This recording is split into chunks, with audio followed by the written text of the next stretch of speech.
Hey, welcome to my journey, my frugal journey, and we're going to talk about frugal tips today. This is going to be the second part to my subscriber tips. If you remember, a while back, it's taken me a while to get around to this second batch of them. I asked for your tips, and boy, y'all came through. So I've already done one video. I will link it at the end of this video. So go all the way. You have to go all the way through to see it. So we're going to finish that today, but let me tell you first. There was not a mini plan grocery haul yesterday because I did the thing I always do. I forget to hit record.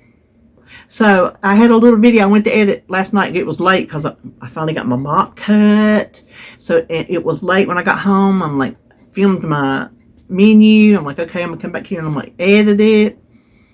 And I put the video up and it was like 2 seconds. So I'm like, well, there's my groceries. But then the camera went, I never hit record. But then when I went to turn it off, I turned it on. And then it went, when I was holding it down like that. Anyway, I wasn't just going to show you the few things I got from Food Line, because it all would have been from Walmart, except for they had a glitch in their website, and I couldn't add the things that I wanted to add, and then I fell asleep, and then I forgot to check it when I woke up in the middle of the night. So I just had a few things from Food Line. So that's why y'all didn't get one of those yesterday. But let me tell you this. This morning I went to breakfast with my uncle and my mama. That's her brother. Today's his birthday. And we went to Cracker Barrel. And I got the Mama's pancakes with the peach on it. The peach, that's probably one of the best plates of pancakes I ever had. Of course, I couldn't eat it all. I had to bring half of it home. But oh my gosh. And with the peaches on there, no syrup required, they were delicious. So if you're in the mood for pancakes, I don't know about all y'all's Cracker Barrels, but ooh, my Cracker Barrel knocked it out of the park. But while I was there, because me and David went the other day, they had something and I seen it. I'm like, I want that. I ain't gonna get it. Well, today, we was gonna go to Cracker Barrel. Go to Corral, because he likes to go down there. And Mama got out of her neck injections. He took her to her neck injections, and he wanted to take me and her to go eat. And they got out early. He's like, well, he changed his mind. He wanted to go to Cracker Barrel anyway.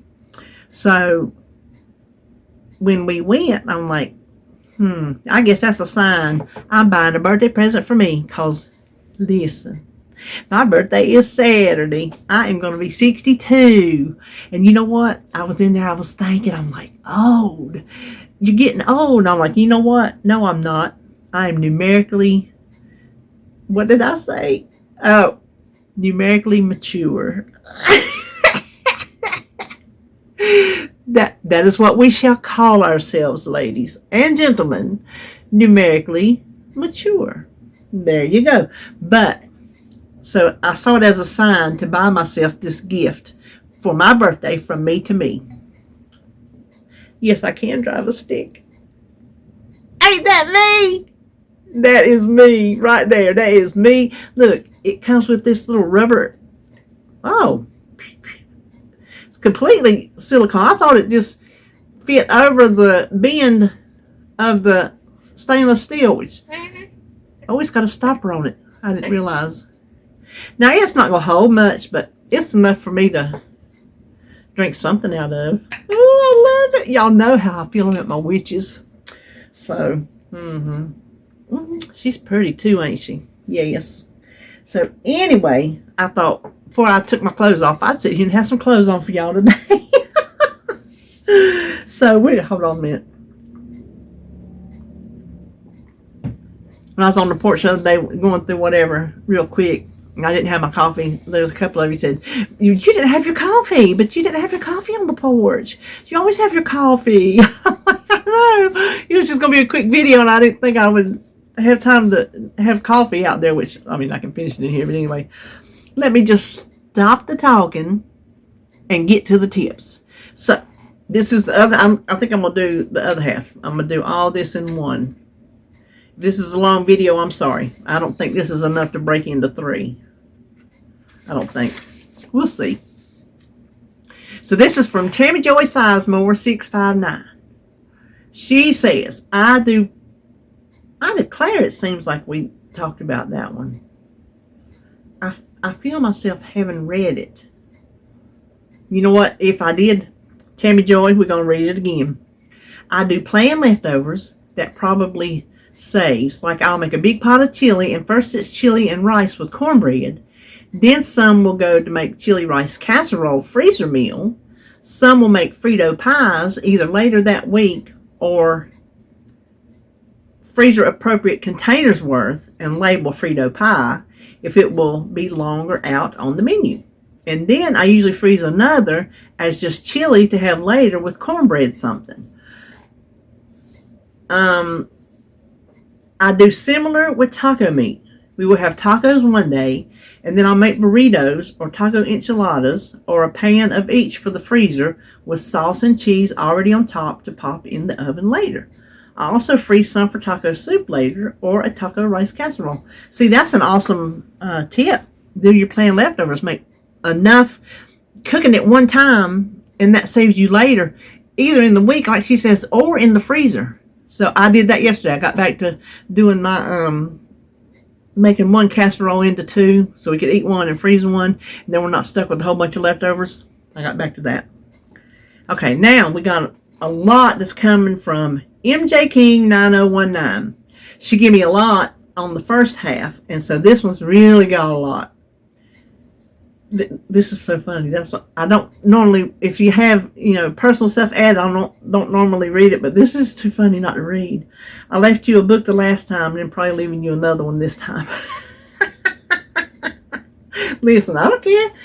You come up with the tips. Okay. A few more. Is when I make a meal, I will make extra for leftovers either the next day or to freeze and to have to reheat another day when I don't feel well enough to cook. I have fibromyalgia. Or on a day when running errands or appointments has me coming home later than usual and I don't want to be bothered cooking. I just pop it out and reheat it. Some meals that freeze and reheat beautifully are lasagna, macaroni and cheese, even Kraft dinner freezes well and reheats good. I did not know that. Macaroni with either canned tomatoes or tomato soup, and we add onions and sometimes cooked ground beef or ground chicken, but it's great without the meat.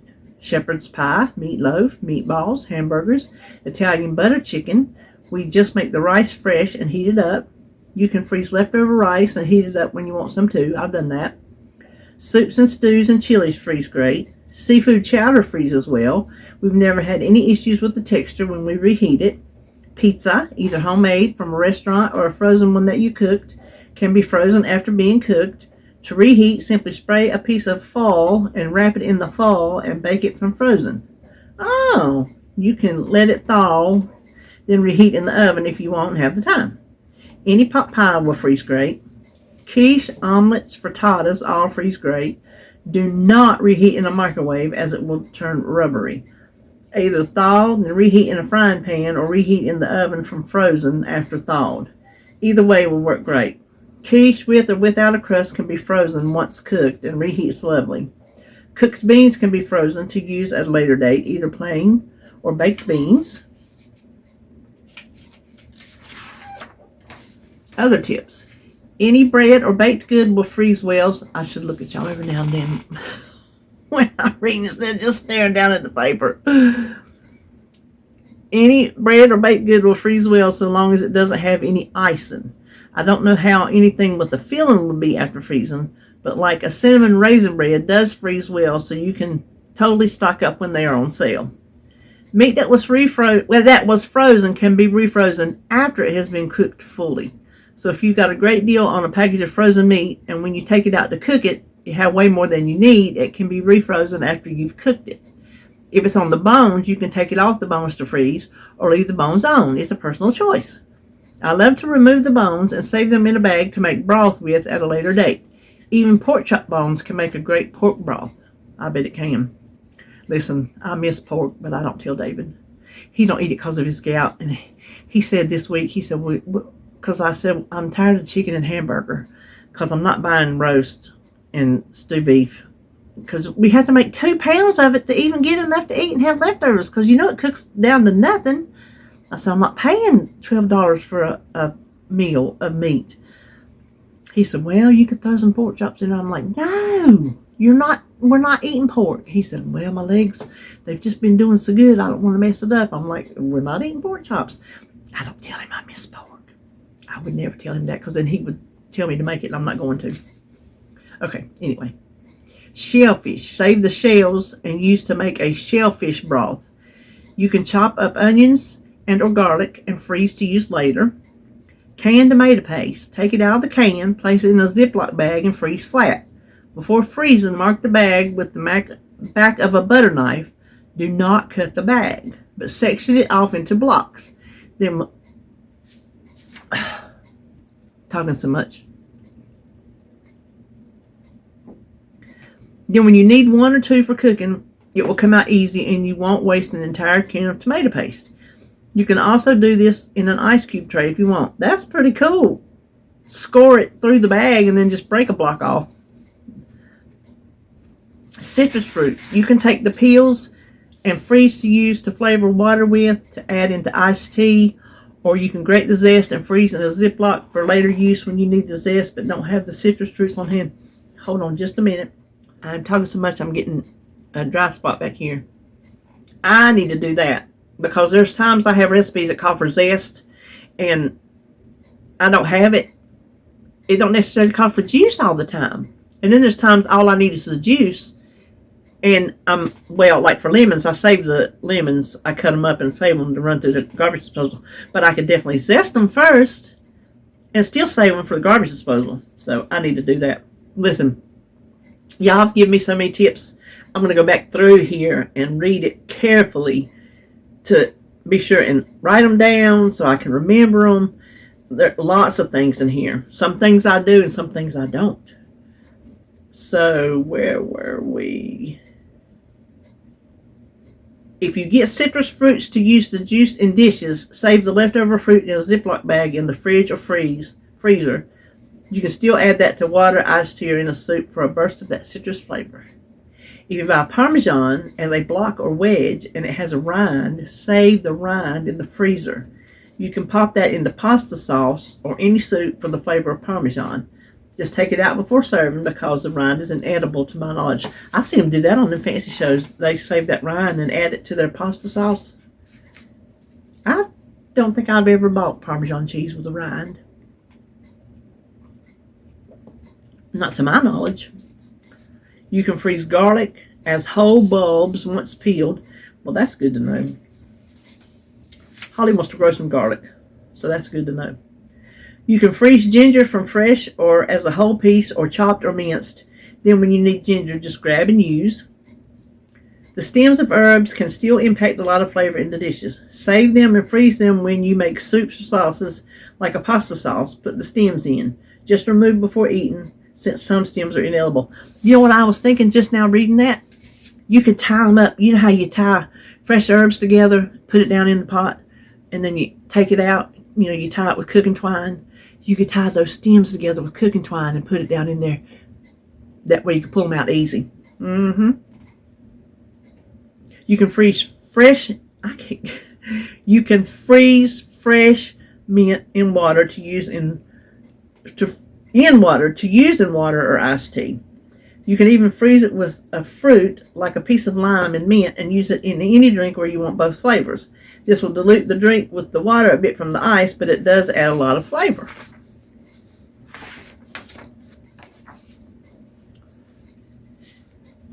Here's another funny one. It's still from her. My comment was so long I had to cut some off so it would post. So here's the rest of my tips. Listen, she's giving me so many tips. She's the one that needs to be up here doing the YouTube video, not me. She knows more tips than me. Buy meat in bulk when it's a great sale and portion it in smaller at home than freeze. I live with my mom, and 1 pound of ground meat usually makes 2 to 3 meals, depending on what we're doing with it. So when we buy a big package, we often will freeze it in half-pound portions, so that way we know it's enough for 1 meal. If we want to make a big batch of meatballs, We usually will just mark on the package in a marker that it is for meatballs and not to bother to separate it. I have difficulty using up fresh carrots before they get soft or moldy. I'm the president of that club. I found a tip online that has worked amazingly well. Wrap each carrot in a piece of paper towel or a regular towel if you don't use paper towel. Then place them into a bag and in a drawer at the bottom of the fridge. We were sick for about a month and didn't use our carrots, and they were starting to sprout, but were still good to use and tasted great. Cool. I like that. Use a towel if you don't use paper towels. I could use my t-shirt rags that I keep there in the kitchen. That would work great for that. You know, I've never thought of wrapping my produce with my t-shirt towels. Okay, see, these little things are coming to me. Any fruit can be frozen to use in smoothies or to top yogurt or oatmeal with. Berries freeze beautifully. Just wash, dry well, and freeze. Whole fruits like apple, peach, kiwi, pineapple, I would chop up first. The core from a pineapple isn't edible, but you can add to water to add some flavor and vitamins. Same with the peel. Just toss after you have consumed the water. Watermelon rinds can be used many ways. You can simply add the water for some flavor, especially if a bit of the pink flesh remains. There are recipes online for making preserves and pickles with the watermelon rind. You can chop the rind up and blend in a blender with a bit of water and a little bit of the pink flesh for a watermelon juice. You can freeze the rinds of watermelons in case you can't use them right away. Butter is great and still tastes just as good once thawed, so don't be afraid to stock up when it's on sale so you don't have to buy it full price. Oh my gosh, the price of butter is... Whew. I'm waiting to see when there's a good deal on some butter because I got some in the freezer right now. I'll throw some more in there. Leftover rice has so many uses. Fried rice is one of the best ways. You can add any leftover vegetables and protein to it, or add in frozen vegetables. You can turn leftover rice into sushi, or what I do is a sushi salad. I love sushi but hate the time it takes to roll it out. Instead, I mix in the vegetables and fish I want and serve the nori seaweed on the side and have a sushi salad. You can use leftover rice as you would fresh rice once you reheat it. You can freeze plain pasta to use later. I've done that too. Made too much spaghetti or lasagna noodles? Simply put in a Ziploc bag or container with a good seal and freeze. Then when you need some, take from the freezer and reheat in a pot of boiling water. Out of the Ziploc bag though. One tip I saw from Jamie Oliver years ago was to save the little bits and pieces left from the pasta that you sometimes get in a bottle or jar together. When you want to make a super casserole with pasta, grab that instead of a new box. If there are different sizes, break some up to be closer in shape and size so they cook the same, but it works great. Cool idea. Another tip from Jamie was with cheese. He'd save little bits and pieces of different cheeses when they were near the end of a block in a container in the freezer. Then when he makes casseroles with things like mac and cheese, he grabs that to use. I love a good mac and cheese with a blend of different cheese, so this tip works great. That's pretty cool. Have a recipe calling for buttermilk but don't have any? Just add 1 tablespoon lemon juice, fresh or bottled works, or regular white vinegar to a cup of milk of choice. Stir and let sit 15 minutes and it's buttermilk. Might not be the same texture, but it does work just like buttermilk. Yes. Need sour cream, but you are out? Regular plain Greek yogurt makes a great replacement on top of baked potatoes and in recipes. Lord have mercy. Weight Watcher people. We know all about the Greek yogurt, don't we? I honestly don't think I never heard of plain non-fat Greek yogurt until I joined Weight Watchers in 2018. I really don't. Because that ain't how I eat. It ain't no more. To make yogurt sour cream for a recipe, all you need to do is add a few tablespoons of lemon juice or vinegar to the yogurt and stir it until the yogurt has thickened.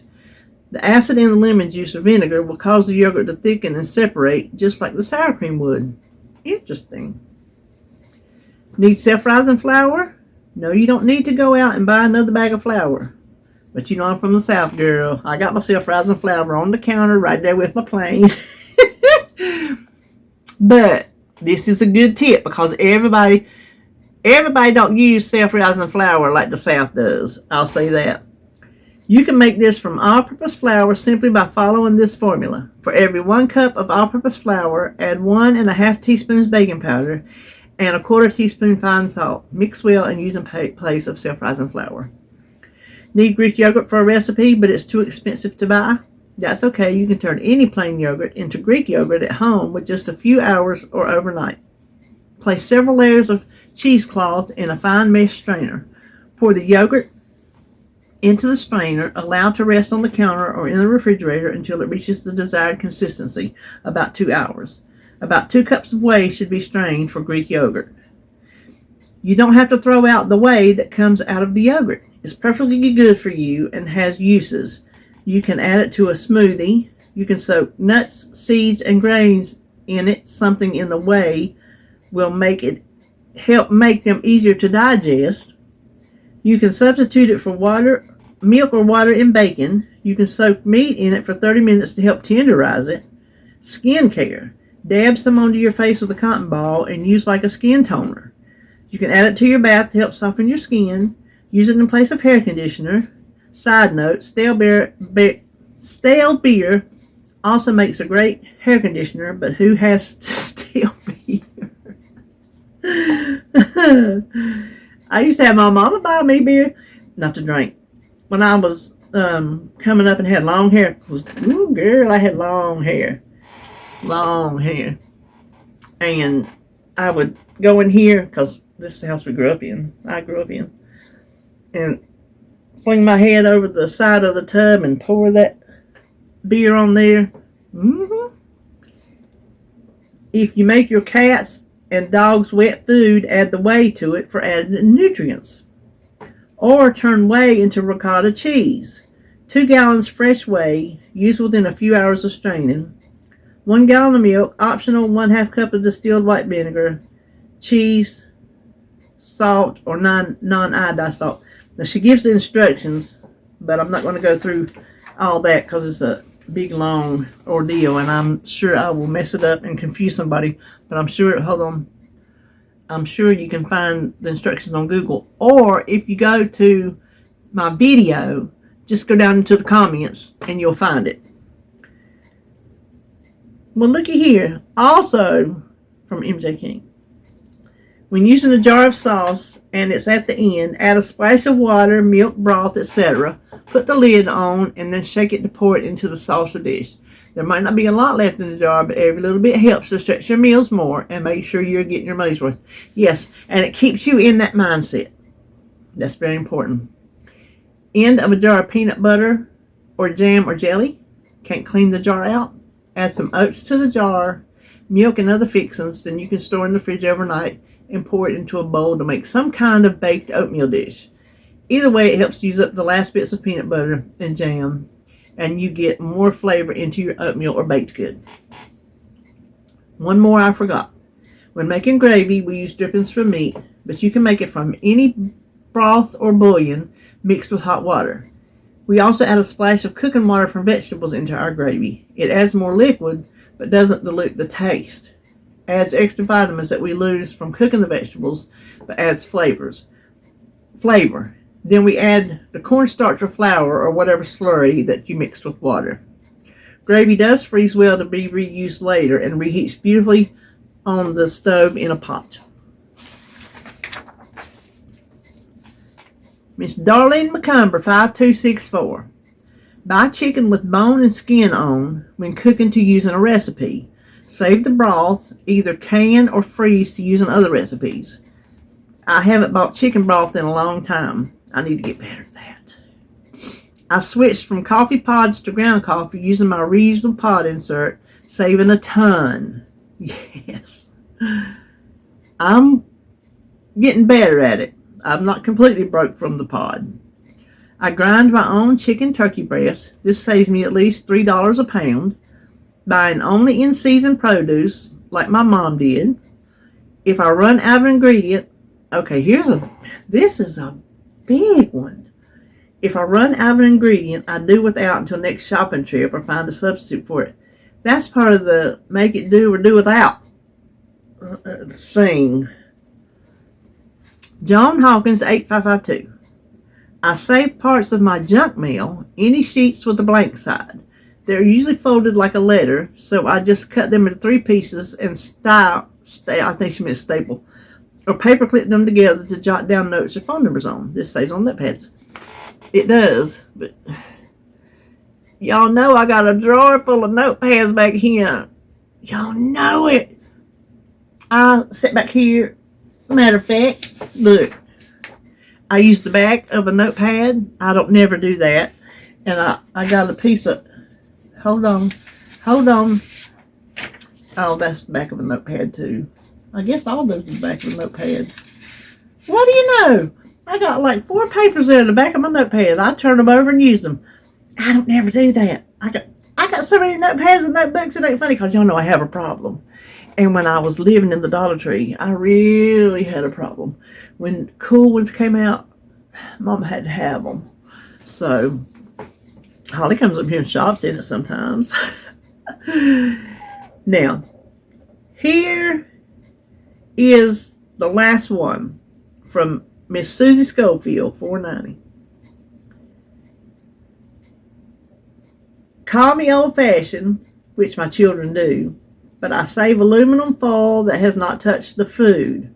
For example, a freezer meal that I put plastic wrap over the food and the foil over that. I guess I learned from my mother to be frugal. Small savings add up. I think that one ends perfectly. That last sentence. Small savings add up. Small anything adds up. And it keeps us in that mindset. You know, we talk about losing weight, which I'm doing horribly at. I'm not focusing on it. I'm focusing on saving money and kind of going back to my old ways. And I'm not eating properly. I'm not eating protein because I don't want it. I still don't want it. I still just don't want it. I cook it. David wants it. He eats it. But I end up just eating the side dishes that come with it. Sometimes I don't even eat that. I'll just find whatever. It just depends on how I feel. And how I feel is, unless it's a beef something, I just don't hardly want chicken anything. But anyway, we talk about staying in the mindset of when we're trying to lose weight. And that's, you have to stay there to keep it right here at the forefront. To keep practicing the things that you do to keep you on track. Well, the same with being frugal. You have to keep it right here at the forefront. And if washing out that Ziploc bag keeps it at the forefront of your mind, even though that's going to save you pennies. 100 pennies is $1. This day and age, $1 is a lot. It sounds like, well, it's just $1. Well, there are times that you can say it's just $1. So, like, if there's one thing I want 30 miles away that's on sale to save me $1, I'm going to spend more in gas to get there to save that $1 than if I just buy it for $1 more at home. That's where you just have to use discernment. But the bottom line is, small things add up. Money adds up. Food waste. We can do away with so much food waste as these tips have shown you. That is one of the places I've got to get better at. I'm still not perfect. I'm not found the use for every single thing. And we don't eat every single thing.